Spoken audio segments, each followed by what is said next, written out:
Welcome back to the Early Weigh-In podcast. Man, last week, Pedro Munoz versus Frankie Edgar. Not really the best night for us as far as, picking the fights. We did about as bad as you possibly can, but a lot of those fights were pick-ems and stuff, and in both of our opinion, I guess, the main event might have and could have gone the other way there. I know we both picked Frankie Edgar, or we picked Pedro Munoz, and Frankie got the job done by decision. Maybe a little controversial. What you think? I have a little bit of questions in there, but I think that it was close enough to where it wasn't a robbery on either side. So I can live with it. Although I did get it wrong, I can live with it. Yeah, I just thought Pedro did the more damage on the feet. The leg kicks were super damaging early, and I remember mentioning to you in like the third or fourth round that he completely quit throwing them and stuff. Frankie beat on the back foot the whole time. Probably should have played more of a factor than I think it did in the fight. But regardless, man, for dropping down to 35, he took some really good shots from Pedro. The chin held up, and like we said, maybe the weight class he should have been in the whole time. I would have been a little bit more impressed, or I would have been a little bit happier if Pedro Munoz has utilized those leg kicks more. It seemed to be landing and working in that fight. It's just he wouldn't continue going back to it. Right. So I wish he would have thrown a little bit more of that. I think he probably could have gotten it done in the judge's eyes. Is what it is. Frankie's a vet, and I think that that's the biggest thing that comes into this. He knows what he has to do to get the win in the judge's decision, so it just ended up going his way. Yeah, most octagon time, just piling it up again. I did bet the over 3.5. Frankie is the decision machine. Outside of these bigger guys who are finishing him, I figured that one was going to decision all day. So glad for that one. Looked good in his weight cut. Looked very good. Like we said, maybe the weight class he should have been in all along. Tough that he's transitioning to it at 38 years old now. So late in the career. This Saturday, man, we got the light heavyweights going down. We have the number 5 light heavyweight in Anthony Smith, who's 33-15. He's fighting the number 8 light heavyweight in Aleksander Rakic, who's 12-2. That's a really good fight going down this Saturday, man. One that I definitely don't see going to the judges, regardless of if it's 3 instead of 5. I agree. The only thing that I could see happening is Smith being so tough. It's tough to get him out. We've seen that with Jones and with Glover. It took 5 rounds to do that. So. Yeah, man. Well, starting it off, some heavy hitters up front. We have Sean Brady, still undefeated, rocking the 12-0 record, fighting Christian Aguilera, who's 14-6. And currently they have Brady as a pretty big favorite, sitting at the minus 370, with Christian Aguilera's plus 325. And man, in an MMA fight, I almost hate odds like this. You're locked in a cage, you're fighting somebody. It's how can you ever really say someone's, almost 3.5 times better than somebody else? It gets a little wild when it comes to fighting. But Brady, 12-0, like I said, still has the O there. I don't think that's going to go after this fight. I think he's, had a good camp. Like Brady to come in here in good shape. He really does throw some heat early, and we've seen Aguilera's chin let him down a couple times in his career. I know he's of the 6 losses, I think 4 of them are by finish. So he has got finished a couple times, and he's definitely game to throw down with Brady, which is not the safest of options here. I think Brady is a really good prospect for the UFC. Never fought a guy with a single losing record yet, and when you come into the UFC, you get Court McGee and Ismail Nordiev. Right off the bat, you're fighting guys with UFC experience, not guys who are also making, just a couple of UFC walks. You're fighting veterans and stuff who, Court McGee just got matched up with Carlos Condon and stuff. I think I'd have to look, but I don't know if Court McGee's ever even been finished in his whole career. So, Brady's getting some good tall task ahead of him right out the gate in the UFC. I agree with everything that you said. You talked about Christian Aguilar, how 4 of his 6 losses are by KO. They're all first-round KO. And then he also, out of his 14 wins, 10 of those are by first-round KO. So we know that he's going to go out there and he's going to give it his all right off the bat. I expect a really high-paced fight early.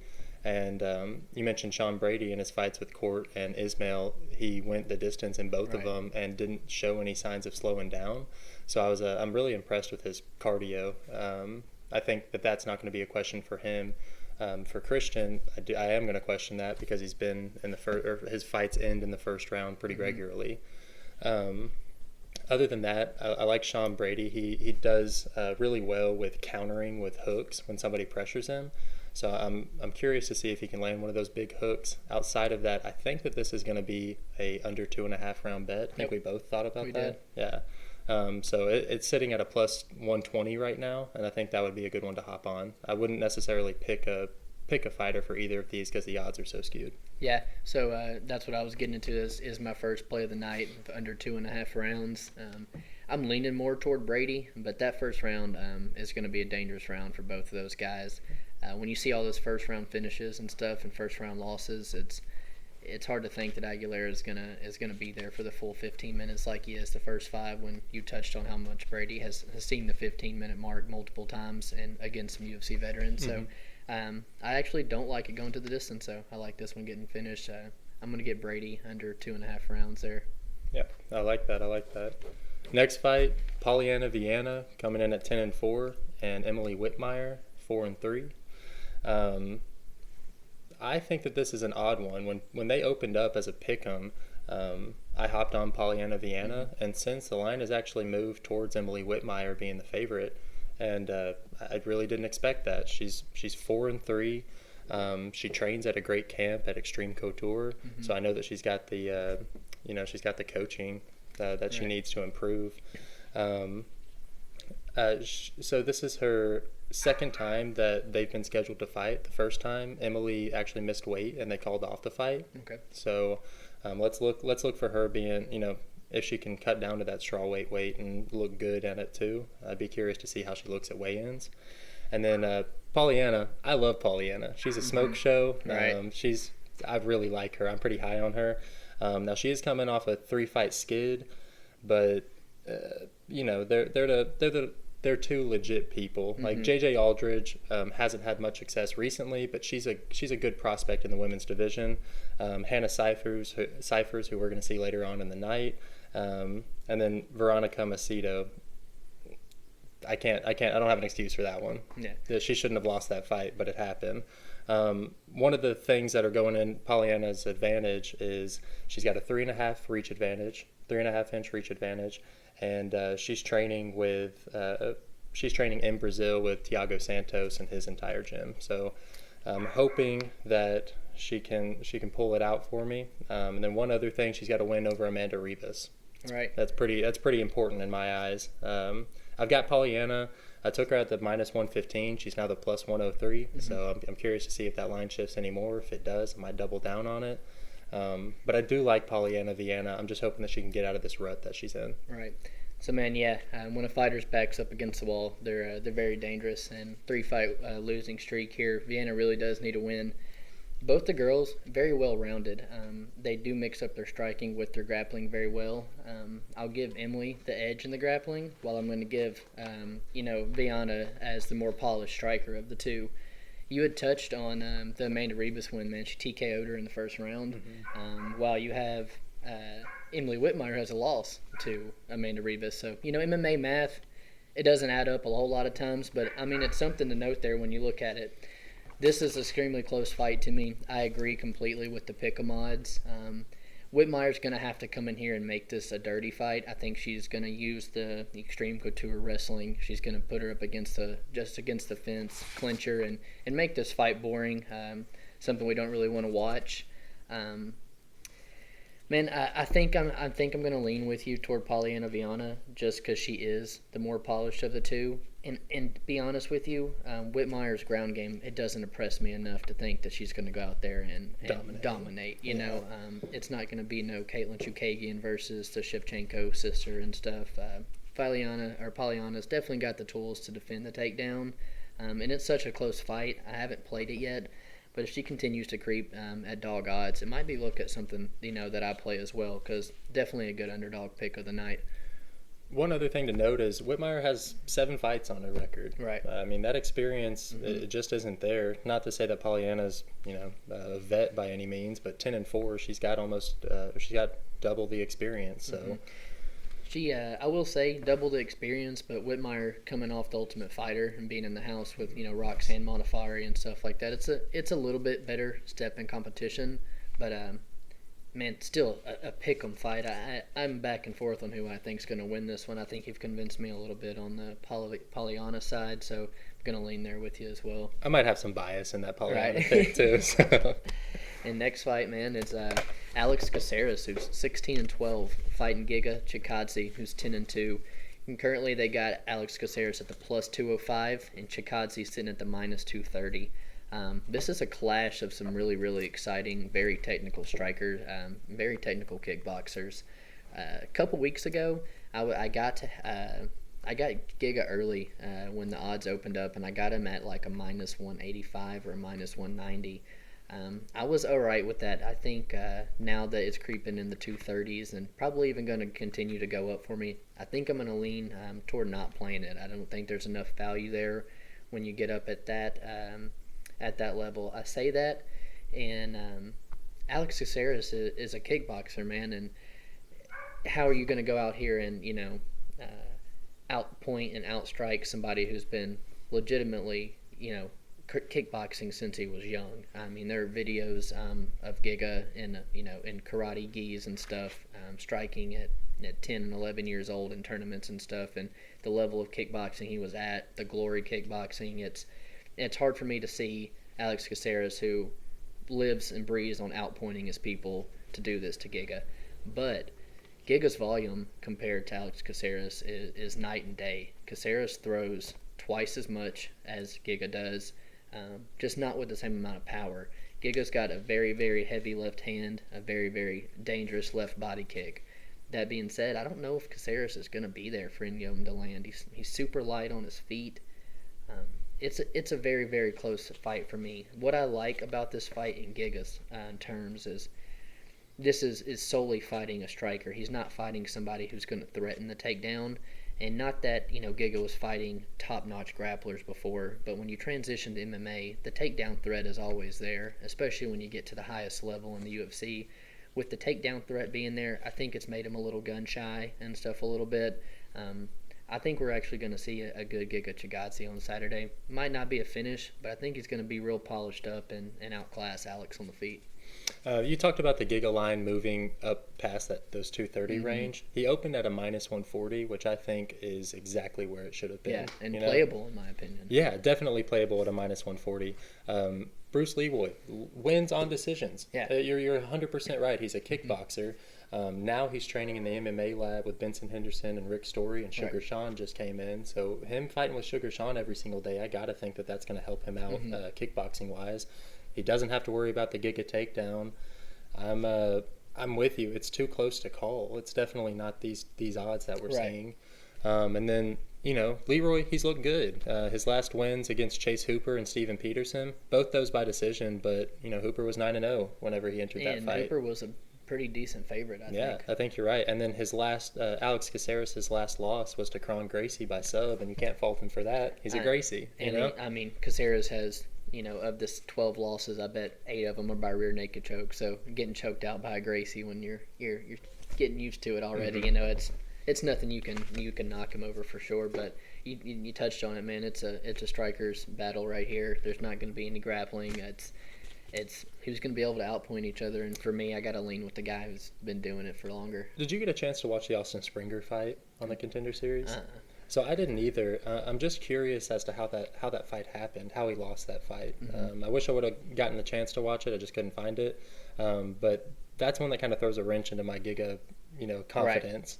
Right. Don't count me on it. Think a rear naked choke. Really? Yeah. Okay. So, these guys they're pure strikers. We've seen both of them's weakness be the takedown, and if Giga ever runs into a good wrestler, he's going to suffer the same fate Alex Ceceres has. And Giga, he's also sharpening his tools at his camp. He's training right now with RDA, Marvin Vittori, Jake Ellenberger, and Benil Darush. Those are good guys to be training Very with. Good. Every single day in, day out, those are really good. I've already touched on Sugar Sean training with him. I think that's going to play a huge factor. I think Sugar probably brought a lot to the table striking-wise, and same for Alex Ceceres. They might have been able to feed off of each other. So I'm hoping that they've been training together while they're at the MMA lab. Who are you leaning toward in this one? So I got to go Chickadees. Chickadees. Got to go with Giga. I don't think he should be that big of a favorite, so I'm not going to play this. Yeah. But I do lean towards him. Although an Alex Ceceres win by decision is not out of the realm of possibilities. Next fight, we got Alessio de Chirico, who's 12-4, versus Zach Cummings, who's 23-7, and that will be in the middleweight division. So right now they've got Alessio as the -120 and Zach Cummings as the -110.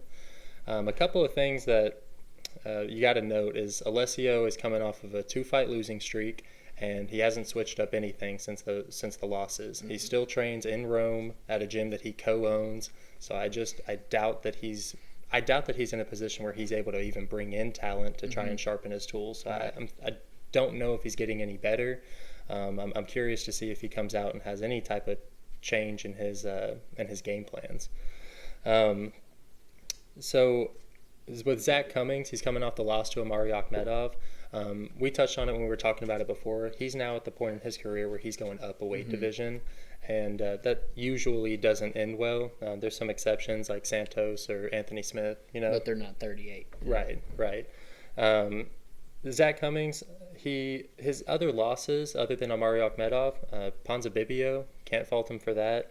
Gunnar Nelson, again, at it's one like time, right. Gunnar was on the top. And then Michael Prazeres. I'm not too familiar with that fight, so I got to throw that one out. But he has wins over Trevon Giles and Nicholas Dalby, who I'm pretty high on both of those guys. So big wins for him right there. I like the Alessio as a -120. I think I'm going to take him just as a pick. I wouldn't bet him. My bet for this fight is a under 2.5 rounds at a +170. A couple of things that they both have going for them is they both have a 75% finish rate, and they both have fight times that average under 2.5 rounds. So I think getting a +170 on two middleweights who are going to throw down and need a win, both of them coming off of losses, I think that's a pretty solid bet right there. Absolutely. So for me personally, I don't, as of right now, I haven't played it. I haven't put any money on the fight.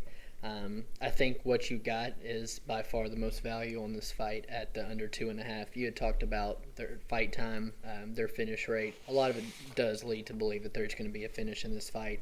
As far as odds, it's close to pick 'em, and I'm all right with it. I think this is an extremely close fight. The Cummins, I knock him for saying he's 38 and he's going up a weight class, but I mean he won his first two fights, and then Amari just fought Chris Weidman, so. By no means is Zach Cummins a slouch anymore, but at 38 years old, when you're moving up and you're fighting a guy who I believe is only 30 years old, he's 8 years younger. Usually the much younger fighter is going to take that one. You had touched on the 2-fight losing streak, and Alessio lost to Kevin Holland. Man, I believe majority of the world thought Kevin Holland won that one, and Alessio freaked out after the decision or something. He really thought he won that fight or something.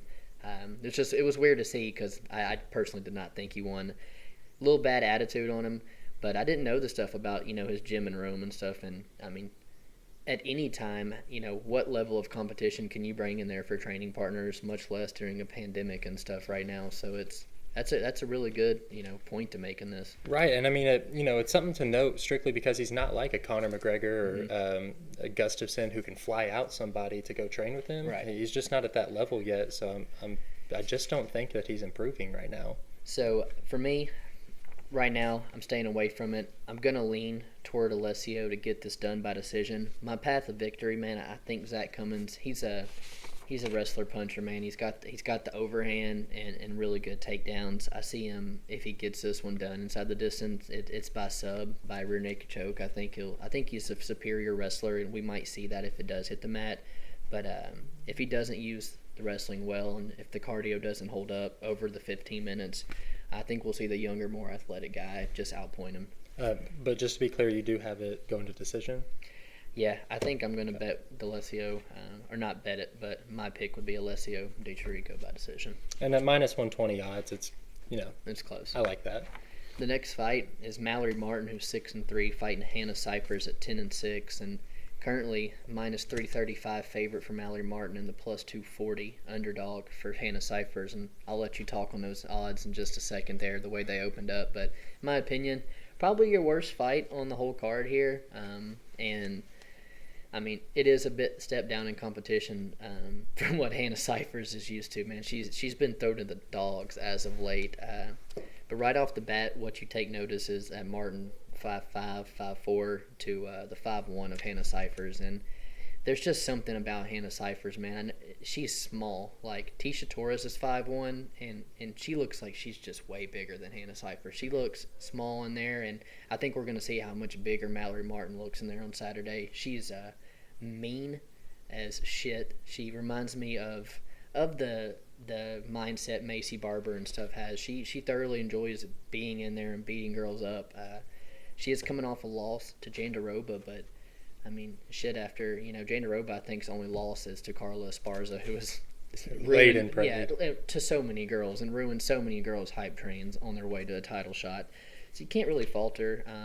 Martin's off the Contender Series. I don't think she got the contract on there. I think she went back to LFA and had to get another win before getting signed to the UFC. I'd have to take a look. But, man, she's mean. She likes to get this fight to the ground and just unload on girls on the ground. And, man, poor Cifers just can't catch a break. I touched on her.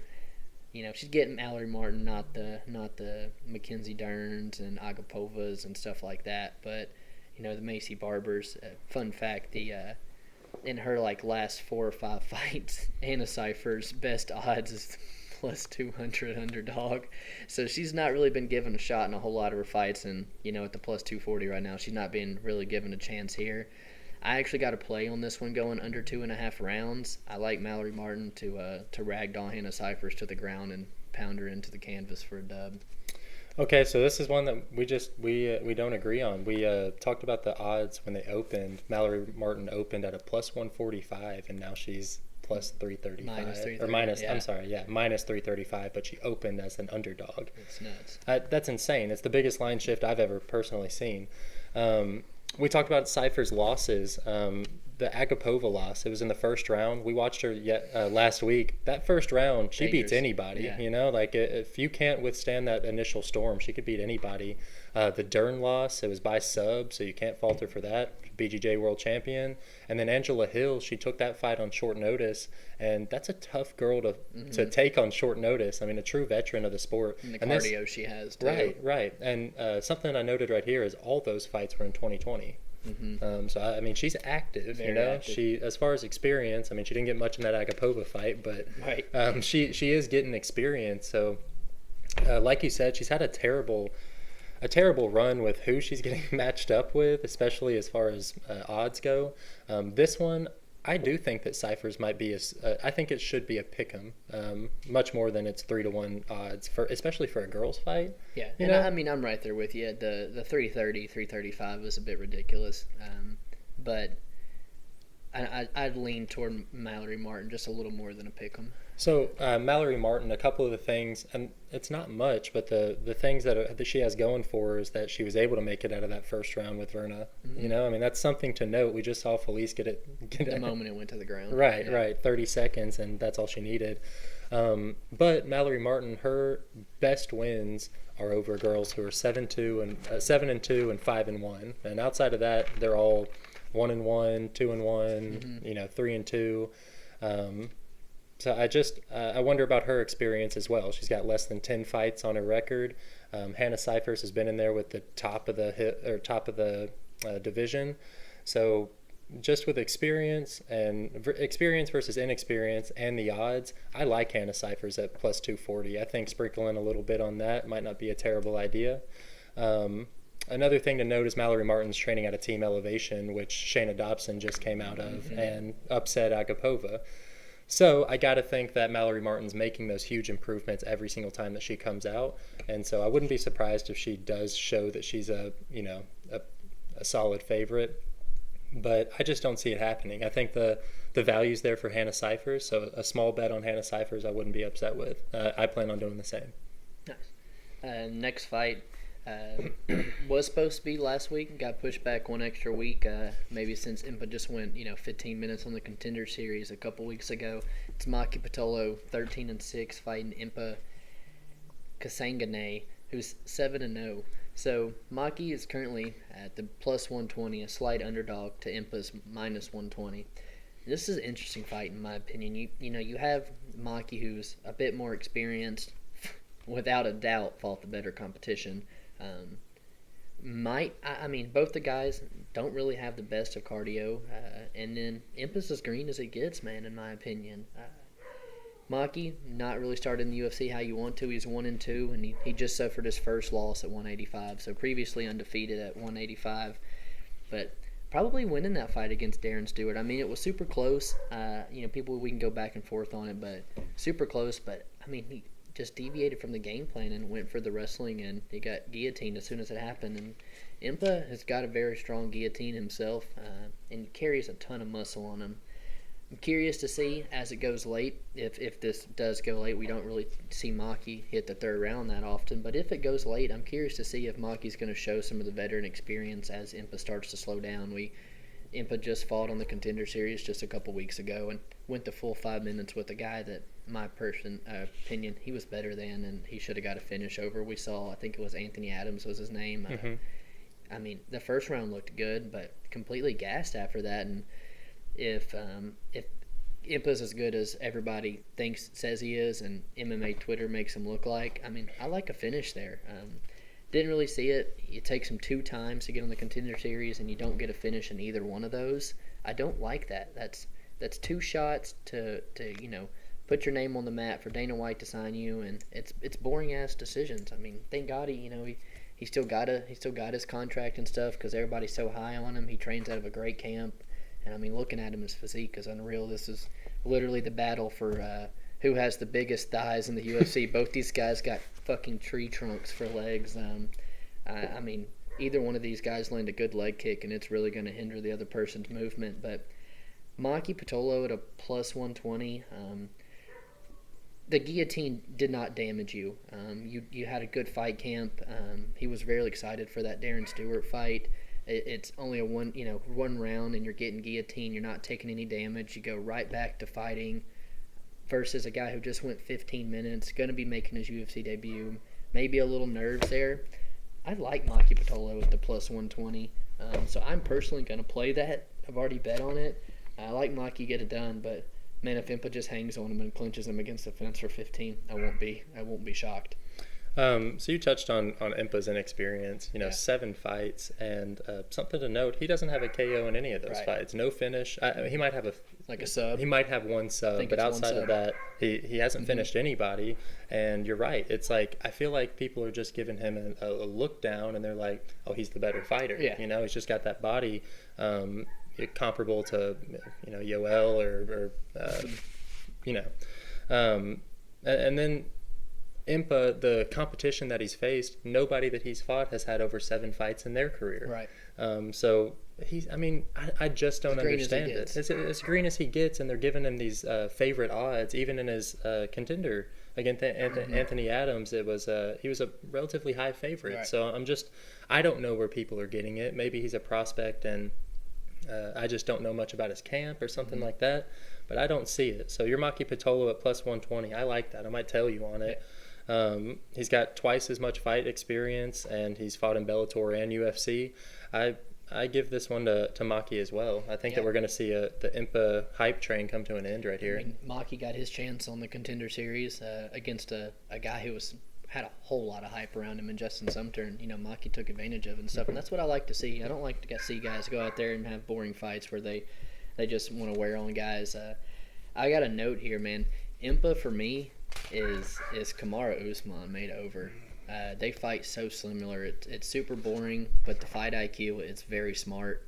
It's a whole lot of clinching, grappling, putting you up against the fence. A whole lot of taking your tools away from you and getting the job done when it needs to be done. But I'm still going to lean toward Maki Pitolo because I like the underdog pick there, plus 120. I like the underdog with the experience added on to it. Yeah, absolutely. I like that. Next fight, Magomed Ankalaev, who's 13-1, versus Yeon Cutelaba, who is 15-5.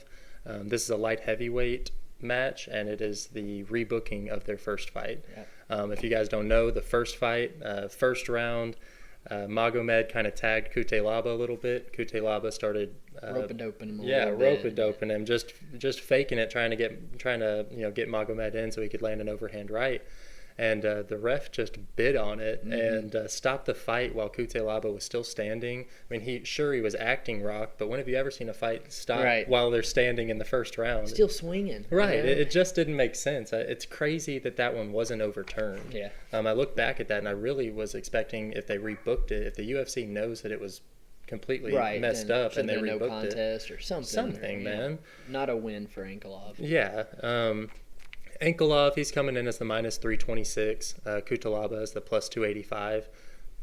I don't hate those odds, you know. I never like 3-1 odds, but Ankalaev 13-1, he should be 14-0. Paul Craig snuck in that sub in the last second whenever they were fighting. Last second. I remember losing my mind when that happened. That was impressive from Paul Craig, but he completely dominated that fight beforehand. I think that he looks like a light heavyweight Khabib. Yeah. I mean, they're both from Russia. They both have similar fight styles. I think Magomed could take Cutelaba down and just ground and pound him the whole fight. And then Cutelaba, he's got a 93% finish rate, so I know that he's going to go for that kill. And his losses are coming to Jared Cannonier, Misha Serkinov, and Glover Teixeira, who are all like legit talents in the UFC. So he's faced that top level competition. Now he hasn't really been getting it done, but he's been up there. So I don't think that this is going to make him nervous fighting or anything like that. So I could see Cutelaba, landing. He's got that puncher's chance, sure, but Magomed should get this done relatively easily. Yeah, you had touched on him not being shaken or scared. There's no such thing as being scared if you're Ion Cutelaba, man. You're coming out there painting yourself green, screaming in Khalil's face, walking across and chest bumping Ankalaev right before the fight starts. I mean, it's as mind games as it gets, man. Just intimidation factor with Ion. I love it. He's one of the guys that he's up there with me and with Mike Perry and stuff, man. Justin Gaethje. I'm not missing an Ion Cutelaba fight. It's just not going to happen. He's like, I don't know, man. He had a ton of hype after he came in there and put one of the Brazilian out when they clinched. It was his first fight in UFC. It was the first time we've seen him weigh in green, walk across the cage and just freaking point to the ground and do his throat or something to some guy, and then he just clinches him up and just sleeps him. I mean, puts his face against the canvas and just starts wearing it.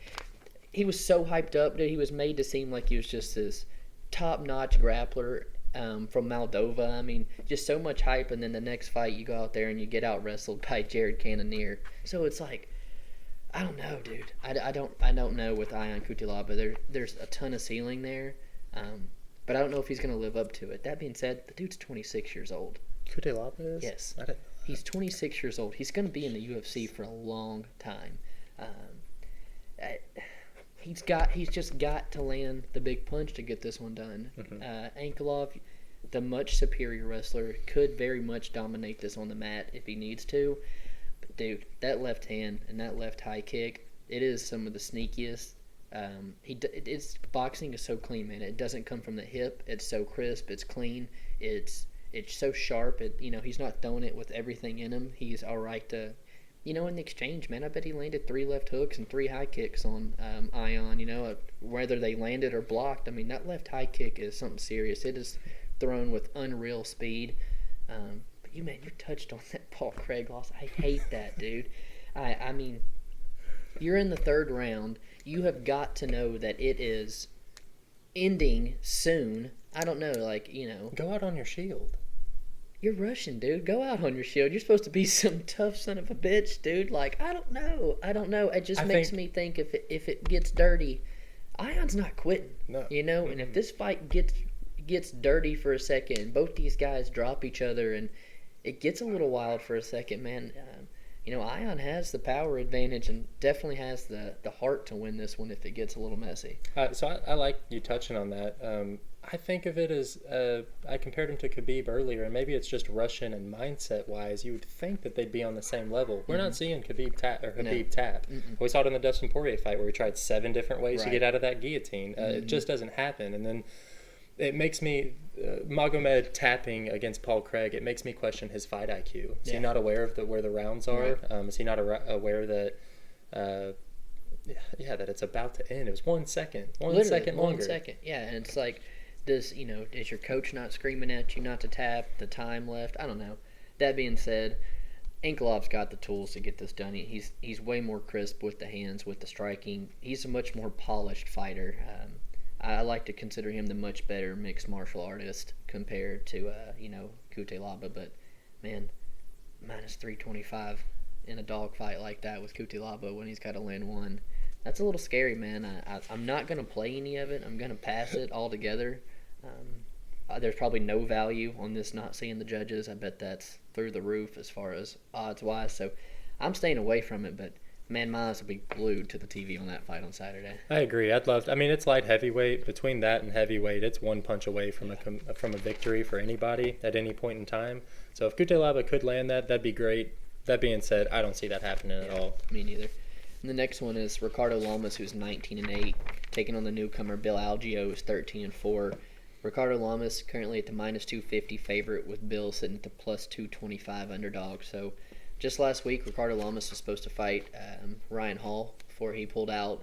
Bill Algeo stepping in and taking this one on short notice.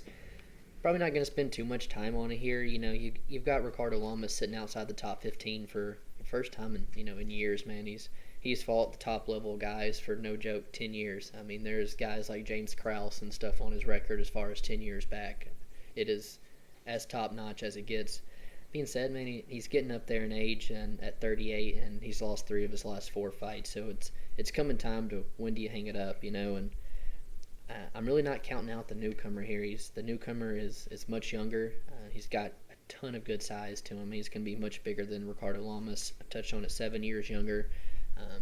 And then, losses to like Burgos and Jared Gordon and Brendan Loughnane on the Contender Series. I mean, those are legit losses. Outside of Brendan Loughnane, Bill Algeo is, one of the best prospects not signed by the UFC at 45, in my opinion. I had a note here asking, or letting myself know, like, what kind of shape's Bill Algeo going to come in? And then when we were talking, he said he fought and went 15 minutes just a couple weeks ago. 2 weeks ago, literally like a day less than 2 weeks ago, he just fought all 3 rounds. So it's part of me is it, Impa did the same thing. So does it help you?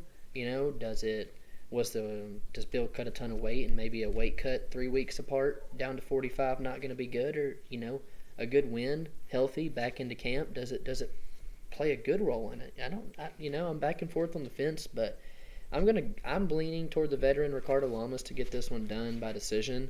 I think he's if he uses his skills and he's a much more well-rounded fighter. And if he does what I think Ricardo Lamas can do, just plays it smart, he's gonna beat the newcomer on Saturday. I like that take as well. You touched on how legit his competition has been for the past 10 years. Since his Holloway loss in 2016, the lineup that he's faced is Oliveira, Jason Knight, Darren Elkins, Josh Emmett, Mirsad Bektik, and Calvin Kattar. Yeah. That's as far as 145 goes. Those are killers right there. And he split those 3-3. All of them by finish though, so he goes out on a shield. Right now it seems like he's either going for that finish or he's going to get finished. I gotta think that Bill taking this fight on short notice, he's going to come out guns a-blazing. Him having just fought 2 weeks ago, I can't imagine that he's out of shape. Right. I didn't get to see that fight, but if you go 3 rounds with anybody, that's going to take a toll on your body. I don't know if he's going to be coming into this 100% healthy. He just got the call from the UFC, and why would you pass it up? You can't say no. So you lost your chance on the Contender Series. You don't know if you're going to get the call back to fight on the Contender Series again with a loss. So he might come in with a serious injury that we don't know about. I've personally, like, even if you dominate a 3-round fight, 15 minutes in the cage with another professional fighter, that's gonna affect you. So I also see Ricardo Lamas getting this done relatively easily if he plays to his strengths and just utilizes his experience to get that decision victory. I say that when I was just talking about all the finishes that he's had in his last 6, but I'm with you. I think that he will either get it done inside the distance or point him to victory. I don't see a path to victory for Bill. Yeah. I'll probably stay away from this fight because minus 240 for Ricardo Lamas isn't valuable. But those losses, Calvin Kattar and even Bektik, I'm pretty sure went really close in Houston with Dan Ige, super close fight, and then Emmett just KO'd freaking Michael Johnson and Shane Burgos, who's beaten Algeo. So I mean, it's and Jeremy Stevens. I like that yeah. knockout. So I mean, sturdy. if getting KO'd by or getting beat by Calvin Kattar and Josh Emmett when you're at the tail end of your career and stuff, I mean, it's not bad. Bill Algeo is not on the level of any of the guys, in my opinion, that Lamas has fought in the last 10 years almost. Lost to or beat. Yeah. So I think we're both in agreement there, Ricardo Lamas. Next fight, we've got a flyweight matchup with Yeon Kim, who I'll just refer to as Kim, and Lexa Grasso. So one thing to note about Kim is her boxing. That's what her main martial artist style, and she does a really good job with it. Right now, she's going to have a 6-inch reach advantage on Grasso, and that's super important to note with somebody who's a boxing specialist. I kind of have beef with Kim right now, man. The last 2 fights that she's had, she's come in overweight. When she fought Valentina's sister, Antonina Shevchenko, she came in over 4.5 pounds for that fight, and they ended up just making it a catchweight fight because of how badly she missed it. And then her next fight, she got a win over Nadia Kassim, but came in 2 pounds over that one as well. I don't understand why the UFC, after back-to-back missing weights, why they don't make her move up to 135. She's fought at that weight class before. I personally I don't like this fight because, one, she's getting another chance to make this flyweight weight, and 2, this is Grasso's first time moving up to 125 because she was missing the weight at 115. So she's going to come in smaller. And I just that annoys me a little bit because I like Grasso. She is coming off a loss to Carla Esparza, who we've already touched on, will destroy a hype train. Tatiana Suarez and Felice Herrig are other 2 losses in the UFC. Can't fault her for any of those. The Esparza especially, Tatiana Suarez, pretty sure she's going to fight for a title here soon. And then Felice, in 2017, she was the shit. So don't falter for any of those. Grasso, she's got an incredible win over Karolina Kowalkiewicz. That's one that you definitely got to know. And then Randa Marcos, that's another one. I've already touched on her missing weight whenever she was at 115, so I'm curious to see how she's looking at 125. I have to lean towards Kim, though. She's just going to be bigger. She's going to be bigger. She has that boxing experience, and I don't think that that's going to be the best move for Grasso. So if we're correct, man, Grasso is actually a pretty decent sized favorite here. So I still got Kim, but dang, plus 269. Yeah, so I'm pretty sure they've got Grasso sitting at a pretty heavy favorite right now, and I think it's due to the sheer level of competition that she's fought. The competition is far, far superior than anybody Kim's ever fought. But you touched on it, man. You've got Grasso moving up. In Kim, where she's already huge for the weight class, we've seen her have trouble making the weight.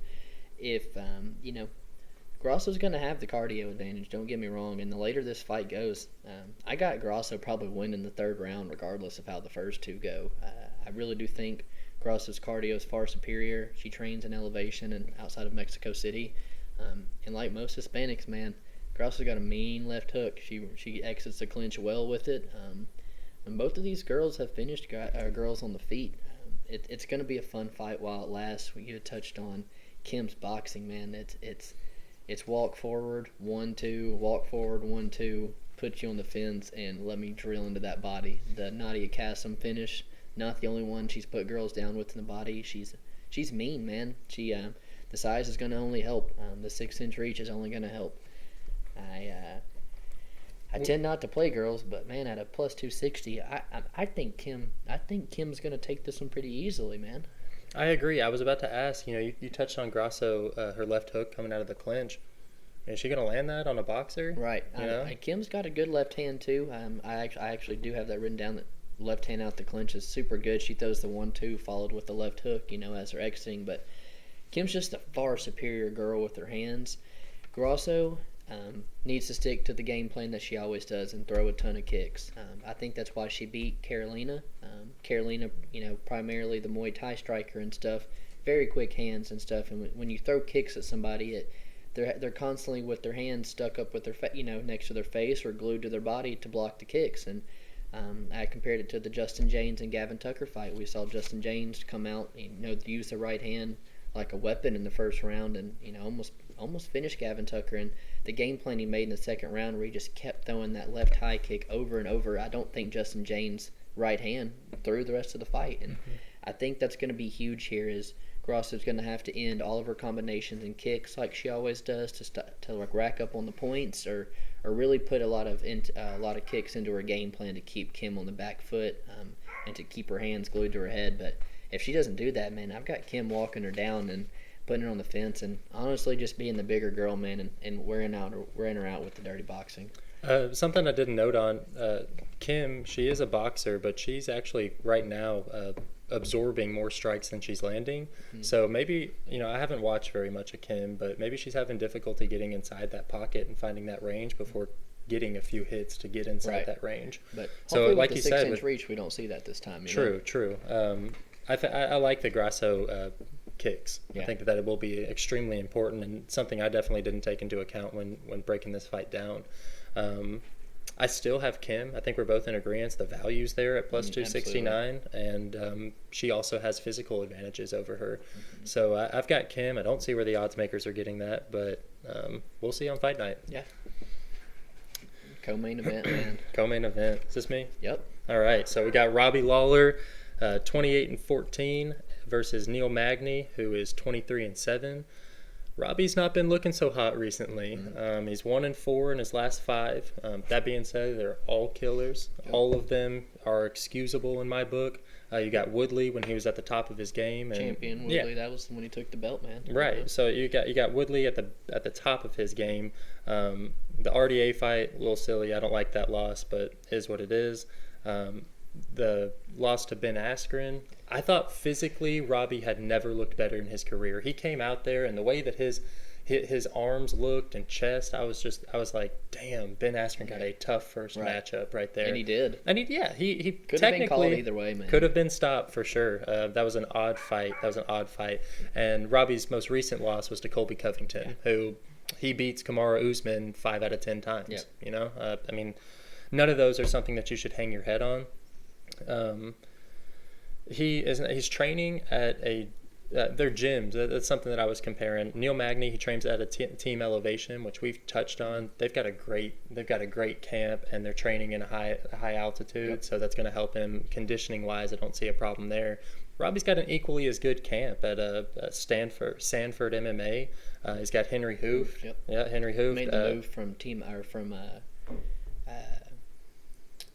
American Top Team. So after Woodley beat him, Woodley was at American Top Team. So that's when he split and went to. So Sanford. that's why whenever I looked up the gym, I didn't know that Henry Hooft was there. Yeah. Whenever I saw that, I was like really surprised. Yep. Like, okay. But Robbie Lawler, he's also training with Gilbert Burns, Vicente Luque, Derek Brunson, and the champion Kamaru Usman.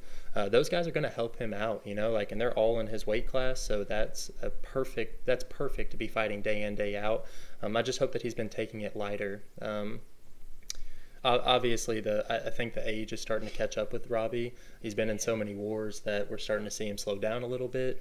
That being said, the odds makers are disrespecting him with this over 2 to 1 dog for Robbie. I just don't see it.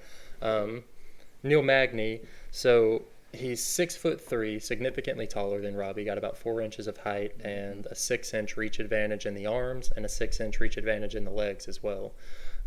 He could do what he usually does, which is a point fight to victory, and just get it done by being able to touch him and Robbie not being able to close that distance.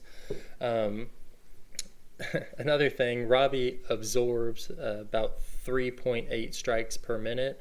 He lands about 3.8 strikes per minute and absorbs about 5.6 strikes per minute. He gets hit a lot. On the flip side, Magny, he lands twice as many strikes as he absorbs. He's really, really smart with picking the shots that he wants to take and choosing the distance in which he wants to engage at. And I think that that's probably why they're giving it to Magny. 1, he's going to be able to utilize that range, and 2, Robbie coming off of I think he's on a couple L's. It's tough to say that Robbie's going to look any different than he has been. I haven't given up hope on Robbie. Like I said, the Askren fight, he looked the best he's ever been, and then you can't fault him for a Colby loss. Right. That just sucks that he got that right after. Yeah. So, with me, man, I don't think like slowing down is in Robbie's vocabulary. Right. Robbie Lawler wins every 5th round there is, no matter what. He could be his ass kicked for 4. I promise you he wins the 5th round. That's just who Robbie Lawler is, and there's nobody else in the UFC that's made like him, in my opinion. There's nobody that's going to have their lips split open and spit blood and stare you down in the face, dude. It just doesn't happen, man. Robbie is one of a kind. You touched on how much the wars have taken out of him, man, with Hendricks, with Rory, with Condit. It's taken a ton out of Robbie, and we've really starting to see it lately.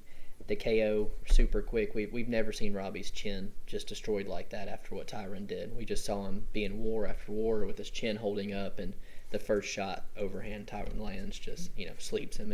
It was sad to see to Robbie because that was the start of Robbie's decline and stuff, and I hate to see Robbie like that, losing 4 of his last 5.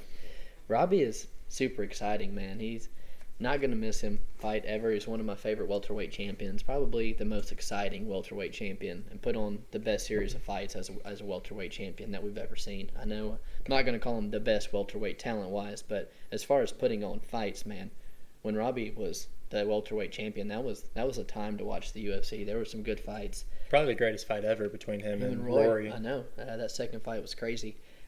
He does something like Darren Till does a whole lot. Robbie feints like a motherfucker, dude. He is constantly jumping at you. You never know when he's going to shoot the straight left at you, and it stings people. I mean, Robbie looks like he has power, but Robbie's punches, they do damage, man. They're accurate. They're right on the nose. And I don't know, man. Just something about Robbie. It's power people don't expect, That being said, man, he has so much trouble with people who pressure him, and Neil is the cardio king. He runs about 15 miles every time he fights. He's going to pressure Robbie. He's going to have him on his back foot, and being the 6'3", I think he's going to be able to dig the underhooks and keep him up against the fence. It's team elevation versus a guy taking it on short notice. I can't help but think Neil Magny is going to be in much, much better shape. I've kind of high on Magny right now, but a little biased. I've actually cashed on Magny big the last 2 fights. A plus 150 against Lee the Leech, man, give me that all day. Lee the Leech blew his wad, and nobody can hang with the cardio of Neil Magny. Rocco Martin couldn't hang with the cardio of Magny. At a plus 140, I took Magny there again. He's got really good ground and pound, rear naked choke ground game, but it's not going to play a factor in this fight. I think it's going to be the pressure fighting and not letting Robbie close the distance to land the shot. But I did note one thing, and it's a small cage for Magny, man, and that is not good.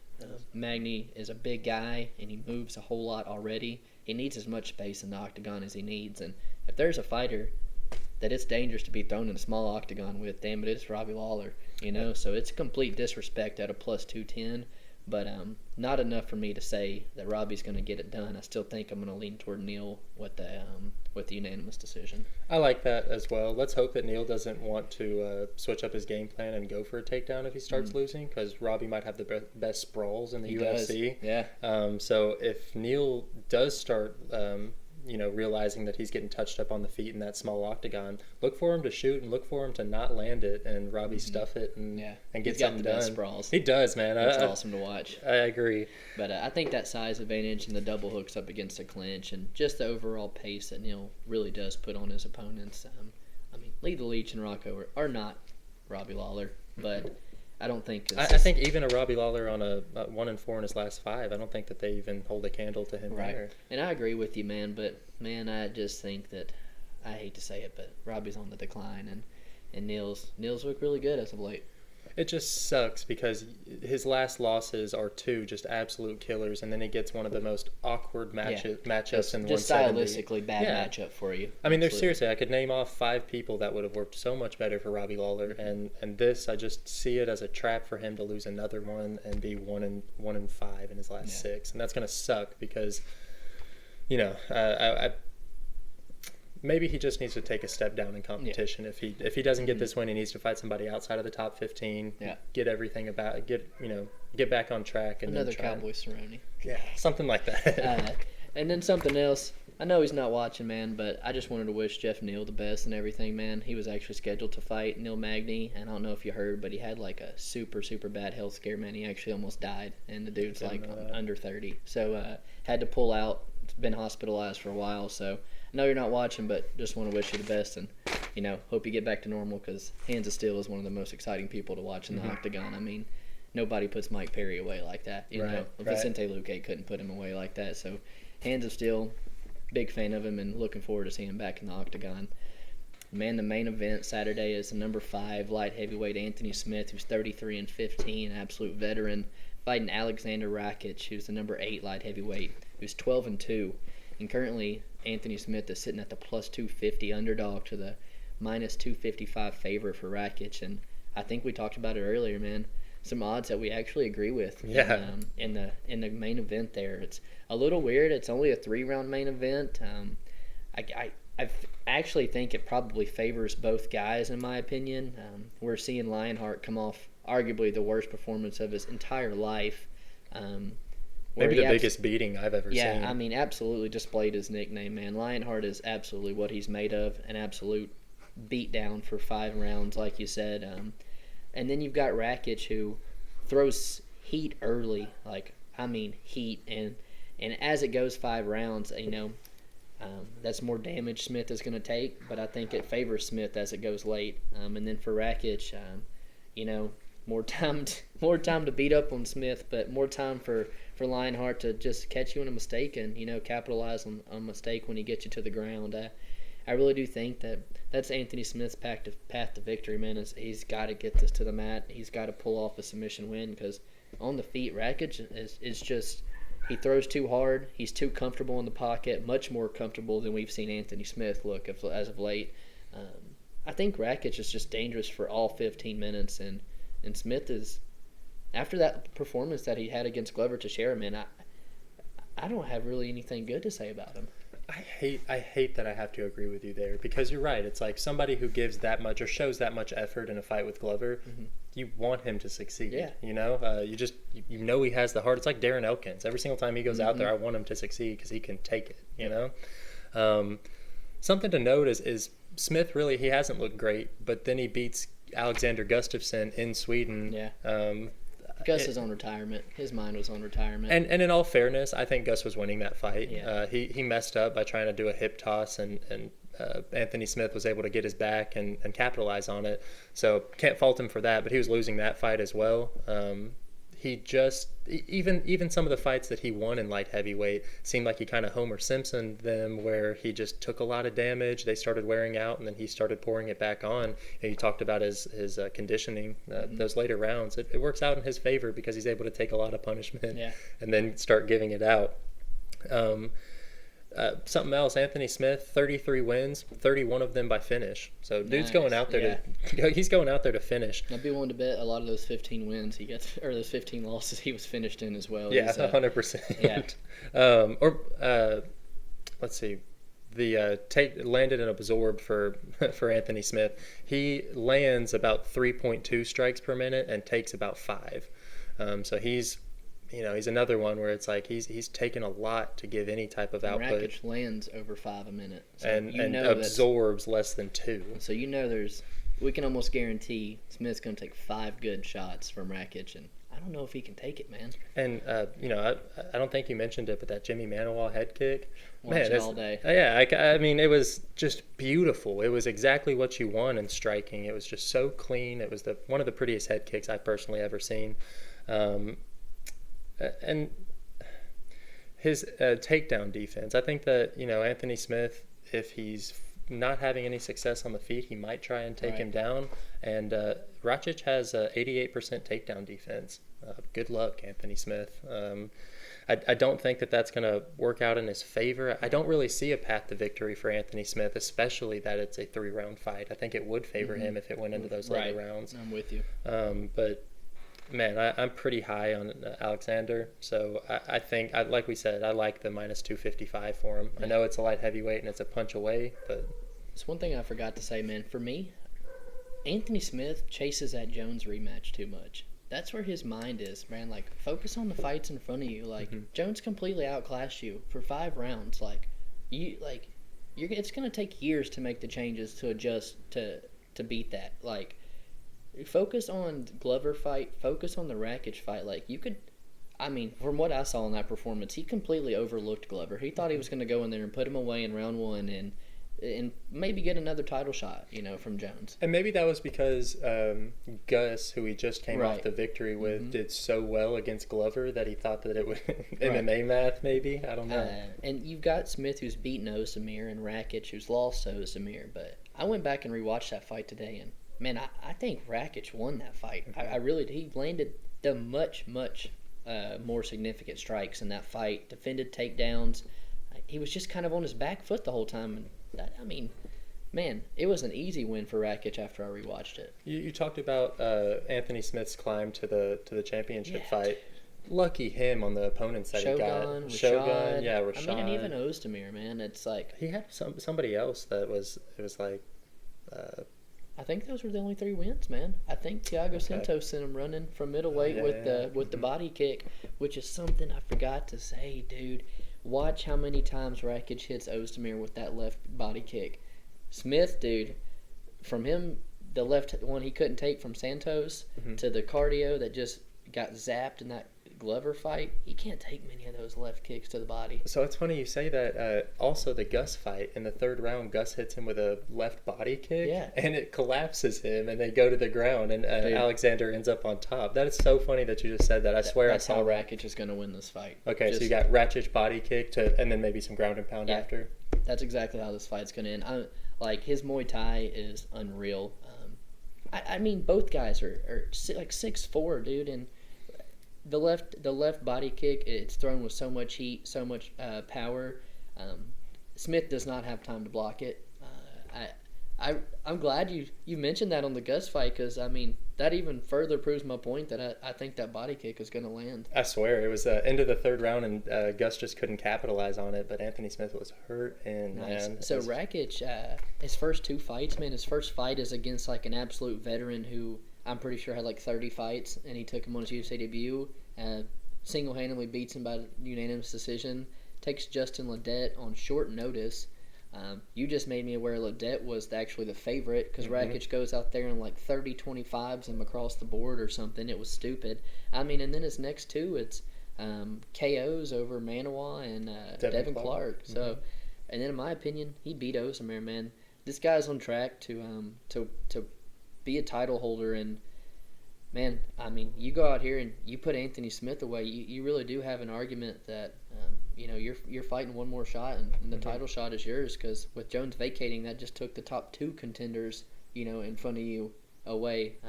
Realistically, I think Rakic beats Reyes, man. I think he beats Reyes, and I think he beats Santos if they get paired up. Like, that's a tough matchup for anybody in light heavyweight. I would say, the winner of that Glover, Teixeira, and Santos is probably going to get the winner of that Reyes and Yeon fight. But I think the loser of that Reyes and Yeon fight probably has Rakic waiting for him if he beats Anthony Smith. I know we're kind of overlooking Anthony Smith, talking like Rakic is going to win, but man, everything that I've seen this week and what I've seen in his past fight, man, Anthony Smith is not on the level of Alexander Rakic. No, everything points to Alexander Rakic, and I think that it's beneficial for him that Smith is ranked higher, even though I don't think he should be. He got a couple of easy wins over the dinosaurs of the light heavyweight Jones division. Beat 10 years before, right? Right. Like I already said, if Rakic wins and then also gets a win over somebody, that's who I wouldn't want Jones to fight. That's a tough matchup there. So, man, if Lionheart wins on Saturday, it's a comeback win, right? Without a doubt. Has to be. Yeah. I mean, literally Homer Simpson, 3rd round, he catches him. Or, I will say, this is not even a compliment, but Anthony Smith is really good at capitalizing on the mistakes of his opponents. So, I mean, that's something to note. Let's hope that Alexander can keep a tight game plan and not veer off of it. Nice, man. So that finishes up the fights and stuff. A good fight card going down. Looking through them, what's your fight to watch, man? Okay, fight to watch. Fighter to watch, Polyana Viana. Oh, That's yeah. my girl. I want to see her fight. Now the fight to watch.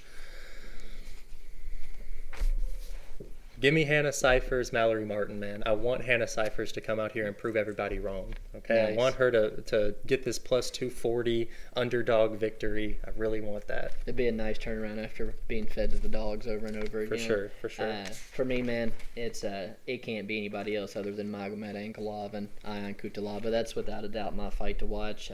No way it goes to decision, and if it does, I think both guys are put on the canvas at least once in that 15 minutes. But while it lasts, man, that's gonna be a fun fight.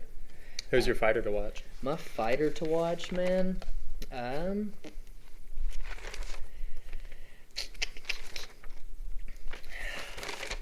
Go ahead with yours.